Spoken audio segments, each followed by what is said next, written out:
வணக்கம். நான் உங்கள் யூடியூப் சூப்பர் ஸ்டார் பிஜி. இன்னைக்கு தியேட்டர் ரிலீஸாக இருக்கும் திரைப்படம் பரிமளா அண்ட் கோ படத்தின் திரைமசனம். இந்த திரைப்படம் எத்தனை பாமநாசம் தாங்க எடுப்பீங்க? ஐயோ, ஒரு பாமநாசம் வரக்கூடாதுங்க. அப்படியே அதை பார்த்து எத்தனை படம், அதுவே ஒரு ஒரிஜினல் இல்லை. அதுவே திஷ்யம் படத்தோட மலையாள படத்தோட ரீமேக் திரைப்படம். எத்தனை படங்க இந்த திரைப்படத்தை பார்க்கும்போது டைரக்டர் பாண்டியராஜனோட திரைப்படம் மாதிரியே தெரியல. ஏன்னா அவரோட படம் எப்படி இருக்கும், காமெடி இருக்கும், ஃபேமிலி டச் இருக்கும். இந்த திரைப்படத்தில் அந்த மாதிரி எதுவுமே இல்லை. அந்த மாதிரி சீக்வன்ஸ்லாம் எதுவுமே இல்லை. இந்த திரைப்படத்தோட டேரக்டர் சில பேர் பப்ளிக் பார்க்கும்போது டேரக்டர் பாண்டியராஜனுக்கு மூலமாக்கி போச்சோ அப்படி நான் சொல்லுங்க. பப்ளிக் கேட்குறாங்க. இந்த திரைப்படத்தோட கதை என்னென்னு பார்க்கறதுக்கு முன்னாடி சப்ஸ்கிரைப் பண்ணுறேங்க, லைக் பண்ணுங்கள், ஷேர் பண்ணுறேங்க. வாங்க பார்ப்போம்.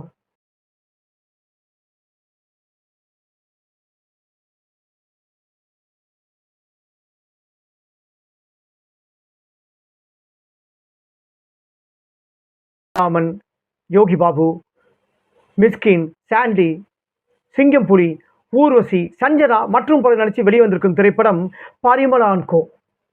இந்த திரைப்படத்தோட கதை, திரைக்கதை, வசனம், டைரக்ஷன் பாண்டியராஜன்.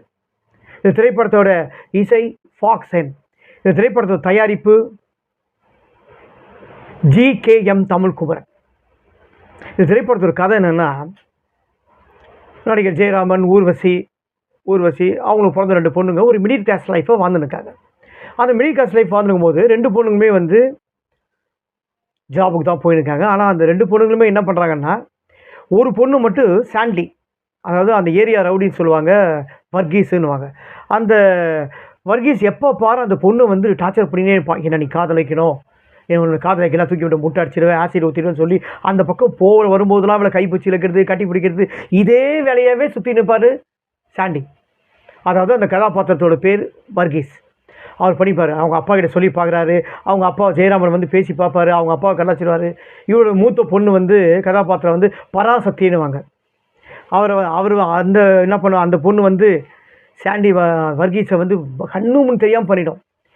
அந்த பக்கம் அடுத்த ஏரியா பக்கம் வரும்போது உன் மேலே ஆசிட் ஊற்றுற பாரு சொல்லி ஒருத்தர் முட்டையை தூக்கி சேஃப்டி அடிப்பார். ஆனால் எல்லாருமே நினச்சிப்பாங்க ஆசிட் தான் சொல்லிட்டு. நாளுக்கு இவன் தொல்லை தாங்க முடியே சொல்லிட்டு நாளைக்கு உங்கள் குடும்பத்தில் டிஸ்கஸ் பண்ணுறாங்க. இவனை எப்படியாவது நம்ம கொண்டு தான் தீருவோன்னு. ஐயோ கொண்டுட்டா நம்ம மாட்டிப்போமே, போலீஸ் வருவேனே, வேறு வழி, கொன்னா போலீஸ் தான் வரும் அப்படின்னு ஜெயராமன் சொல்லுவார். வேறு வழியில் கொண்டு தான் தீருவோன்றாங்க.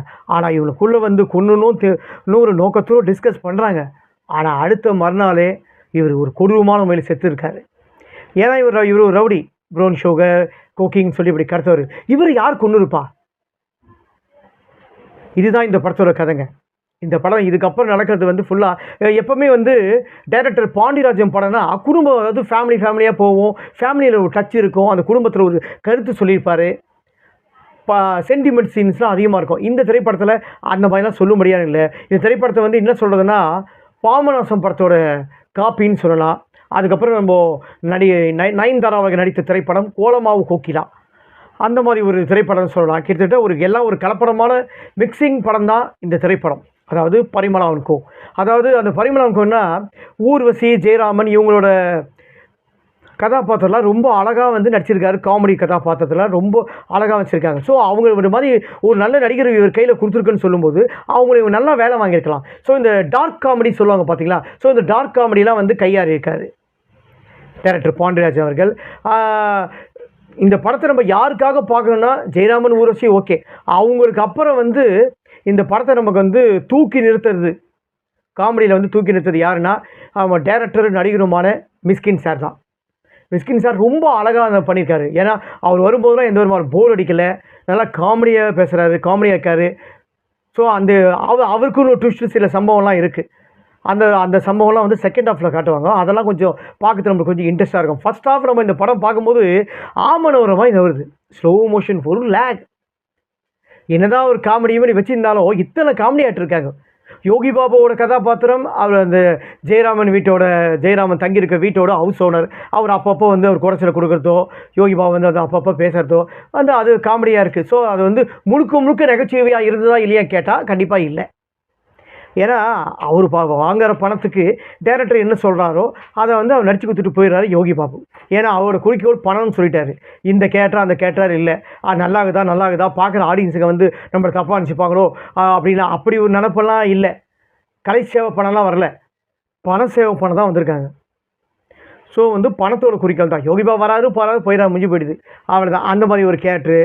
மற்றபடி சிங்கப்பொடியோட கேரக்டரு அது கேரக்டர்லாம் கொஞ்சம் அதை பார்க்கறதுக்கு கொஞ்சம் லைட்டாக ரசிகமாக இருக்குது. இந்த திரைப்படத்தில் ஏன் நான் சொல்கிறேன்னா, இத்தனை ஒரு நகைச்சுவை பட்டாளமும் இருந்தும் டார்க் காமெடி ஆகட்டும் இந்த காமெடி ஆகட்டும் எப்படி வேணால் செட் பண்ணாலும் ஜனங்க வந்து சிரிக்கலை, ஆடியன்ஸுகளுக்கு சிரிப்பு வரலை.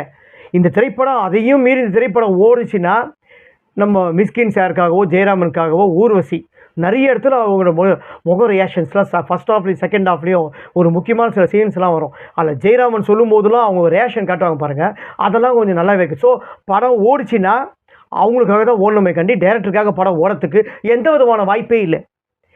நான் என்ன சொல்கிறாங்கன்னா, பப்ளிக் வெளியில் இந்த படத்தை பார்த்து வரவங்க பாண்டியராஜன் படமையா இது, ஐயோ பாண்டியராஜன் படம் மாதிரியே தெரியலையேப்பா இது, இந்த பாண்டியராஜன் அவங்களுக்கு மூலமாக்கி போச்சு அந்த மாதிரி தான்.